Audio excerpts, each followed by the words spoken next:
Hi friends, ഞാൻ ബാബയുടെ 2 card choose ചെയ്ത് വെച്ചിട്ടുണ്ട്. ബാബ അല്ലെങ്കിൽ നിങ്ങൾക്ക് ഇഷ്ടമുള്ള ദൈവത്തെ വിചാരിച്ച് ഒരു കാർഡ് ചൂസ് ചെയ്യുക. കാർഡ് നമ്പർ 1 അല്ലെങ്കിൽ കാർഡ് നമ്പർ 2.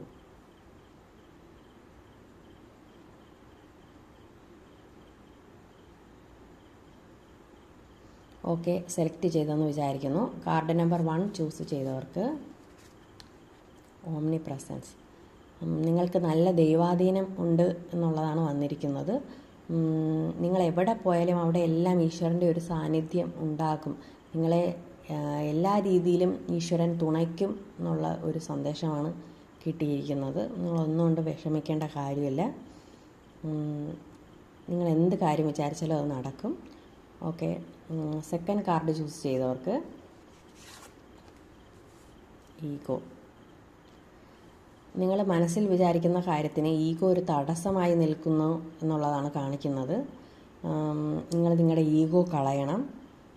നിങ്ങൾ എന്താണ് ആഗ്രഹിക്കുന്നത് അത് ഈശ്വരനിൽ തന്നെ അർപ്പിച്ച് പ്രാർത്ഥിക്കുക. ഈശ്വരൻ നിങ്ങൾക്ക് അതിനുള്ള വഴി കാണിച്ചു തരും. ആവശ്യമില്ലാത്ത നെഗറ്റീവ് ചിന്തകൾ മനസ്സിൽ നിന്നെടുത്ത് കളയുക. എല്ലാം ശരിയാകും.